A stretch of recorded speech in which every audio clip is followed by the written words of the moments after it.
The key to dealing with risk, whether in the form of natural disaster, theft, property damage, personal injury, and so on, is to anticipate it and have a plan in place for dealing with it. Risk management is the process of understanding and anticipating risks, and then taking steps to minimize its impact on a business and the people within it. Here are the 4 basic steps for risk management. 1. Identify potential risks. The possibilities for loss are almost endless. What types of risk is your business exposed to? 2. Assess and prioritize potential risks. 3. Select the right risk management tools to deal with each potential risk. Develop a risk management process, your overall approach to managing risk, and plan a document that spells out a set course of action to mitigate or respond to specific risks. That features specific strategies for dealing with risk in your business. In some cases, prevention is the right course of action. In other cases, employee training may do the trick. Sometimes you can simply buy insurance to cover your risk. 4. Evaluate the results of your risk management strategies and revise or renew them as appropriate. Periodically revisit your risk management process, strategies, and plans to ensure that they're providing the desired protection to your business.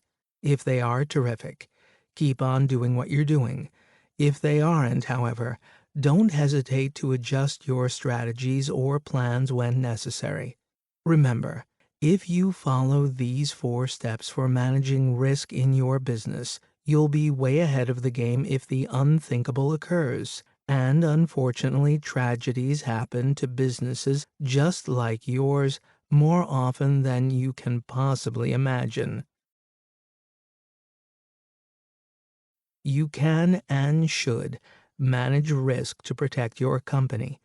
In fact, many insurers make the development of a risk management process or plan a condition of granting insurance coverage. No risk management process can prevent every possible setback from occurring, but a good risk management process can minimize the financial loss your business will suffer, as well as help prevent injuries and death. You can take precautions in case something bad does happen, including how to create a risk management process, how to determine what risks you're vulnerable to, and how to take action. A formal risk management process greatly reduces your company's exposure to risk and undoubtedly saves your organization time, money, and loss of employee productivity. Creating a risk management process requires the concerted effort of 1 or more employees during an extended period of time. These employees include top management, as well as individuals tasked with leading the risk management process. Here are 7 steps for developing a risk management process that really works. 1. Get the commitment of top management. To create a risk management program that will work over the long haul, you must have the support of top management. An explanation of the potential risks to the company of ignoring this vital process, supported with hard facts and figures, will generally be enough to gain the support of even the most reluctant manager. 2. Assign 1 person to lead your company's risk management efforts. 1 person should have ultimate responsibility for your organization's risk management process. Such a policy ensures accountability and prevents finger-pointing if something goes wrong and the business isn't prepared for such an event. This individual will be in charge of leading and implementing the steps that follow. 3. Establish a risk control committee. Employees can participate in the risk management process by helping to identify risks and by taking actions to minimize their potential impact on your organization. The committee should also track risk and employee injury trends and take action to reduce risks and injuries. Make sure that the committee includes a broad cross-section of employees from all levels and all parts of the organization. 4. Create an emergency action plan. If the unthinkable, a fire, an explosion, a natural disaster, a terrorist attack happens, will all your employees know exactly what to do and where to go to protect themselves and your organization's property from damage or destruction? An emergency action plan ensures that they will. 5. Establish a formal self-inspection program. Is your workplace safe? Are you sure? A self-inspection program should identify potential safety hazards and take action to make repairs or corrections. Conduct a vulnerability analysis and use members of your risk control committee to conduct inspections throughout your organization. 6. Establish an accident and safety incident investigation program. The most well-protected organizations learn from accidents and incidents, and they use this information to help prevent future accidents and incidents. Appoint someone in your organization to investigate every accident and safety incident to determine what lessons you can learn from the mishap. 7. Develop a training and education program.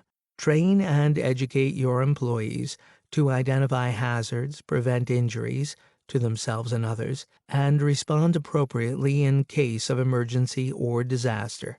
The previous steps are the basics of establishing a strong foundation of risk management in your organization. You may wish to do even more. You may want to tap into the expertise of consultants who specialize in risk management as you go through the process. Whatever you decide to do, don't forget that sufficient foresight and planning can help prevent losses and reduce risk. Before you can effectively manage the risks that your organization is or will be exposed to, you need to understand the specific risks you're up against. The goal of vulnerability analysis is to assess the probability and potential impact of the different risks that you identify. Make the following steps adapted from processes developed by the Federal Emergency Management Administration, FEMA, a part of your vulnerability analysis. Step 1. List potential risks. List all the potential risks that could affect your facility and the people in it. Be sure to consider risks that could occur in your facility or within your community. Bring your risk control committee into the process to help ensure all possible risks are brought to light. As you consider the different risks that could possibly occur, think in terms of the following potential areas of risk. Human error. What potential employee error-driven risks are your business exposed to? Are your employees trained to work safely? Do they know what to do in an emergency? Consider potential risks as a result of poor training, poor maintenance, carelessness, misconduct, substance abuse, fatigue. Business. What kinds of risks does your organization face that are uniquely business risks? The risks that a business faces can be quite different from the risks that an individual faces. Consider potential risks as a result of malpractice, embezzlement, product liability, fraud, loss of key person, errors and omissions, construction defects, worker injury and death, non-performance. Historical. What types of risks have your community, your facility, and other business facilities in your area faced in the past? Consider potential risks as a result of fires, severe weather, hazardous material spills, transportation accidents, earthquakes, hurricanes, tornadoes, terrorism, utility outages. Geographic. What can happen as a result of your facility's geographic location? Consider potential risks as a result of your proximity to floodplains, seismic faults, and dams, your proximity to companies that produce, store, use, or transport hazardous materials, your proximity to major transportation routes and airports, your proximity to nuclear power plants. Technological. What could happen if you experience a process or system failure? Consider potential risks as a result of fire, explosion, or hazardous materials incident. Safety system failure, telecommunications failure, computer system failure, power failure, heating or cooling system failure, emergency notification system failure. Physical. What types of risks does the design or construction of the facility pose? Does the physical facility enhance safety or detract from it? Consider potential risks as a result of the physical construction of the facility, hazardous processes or byproducts, facilities for storing combustibles, layout of equipment, lighting, evacuation routes and exits, proximity of shelter areas. Step 2. Estimate the probability of the risks. Step 3. Assess the potential human impact. Analyze the potential human impact of each potential risk, the possibility of death or injury, in other words. Again, draw on your experience or on the experience of others in your company or industry to develop reasonably accurate numbers. Step 4. Assess the potential property impact. Consider potential risks in terms of cost to replace, cost to set up temporary replacement, cost to repair. Step 5. Assess the potential business impact. Consider the potential loss of market share due to the potential risks you identify. Consider potential risks in terms of business interruption, employees who can't report to work, customers who can't reach your facility, company in violation of contractual agreements, imposition of fines and penalties or legal costs, interruption of receipt of critical supplies, interruption of product distribution. Step 6. Assess internal and external resources. Assess your company's resources and your ability to respond to situations. To perform this evaluation, consider each potential risk from beginning to end and evaluate each resource that you need to respond. For each risk, ask these questions. Do we have the needed resources and capabilities to respond? Will our external resources be able to respond to us in adverse times as quickly as we may need them, or will they have other priority areas to serve? If the answers are yes, you can move on to the next assessment. If the answers are no, identify what you can do to correct the problem. For example, you may need to develop additional risk management procedures, conduct additional training, acquire additional equipment, establish mutual aid agreements, establish agreements with specialized contractors. Step 7.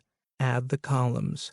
Although this is a subjective rating exercise, the comparisons help determine your risk planning and resource priorities. After you've assessed your potential risks and prioritized them by their urgency and potential impact, you need to take action to reduce them or eliminate them entirely. Consider 4 basic strategies when selecting your risk management tools. Keep them in mind as you decide what strategies you'll pursue to reach your risk management goals. Shift the risk. One way of dealing with the risk of loss is to shift the risk to someone else. When you buy an insurance policy, you shift the risk to the insurance company. When you draft contracts with subcontractors that require them to carry liability insurance, you shift the risk to your subcontractors and their insurance companies. Avoid the risk. By identifying and correcting hazardous situations, say for example by repairing the brakes on a company delivery truck, you can avoid potential risks altogether. Reduce the risk. Although you can't entirely avoid some risks, you can reduce them. For example, training your employees in the proper techniques for lifting heavy objects substantially reduces the incidence of back injuries, which result in lost productivity. Assume the risk. In some cases, an organization may decide to bear the financial burden of a risk by self-insuring for workers' compensation claims, for example, or by paying higher deductibles on insurance policies. An organization assumes all or part of a risk of loss. This course of action should be taken only after a very careful assessment of the risk, along with a detailed cost-benefit study. Remember, whatever you do to address risk, do something. After you've determined that a potential risk of injury or loss exists, you have to take action by shifting, avoiding, reducing, or assuming the risk. Don't waste time hoping that the risk will go away if you just ignore it. It won't.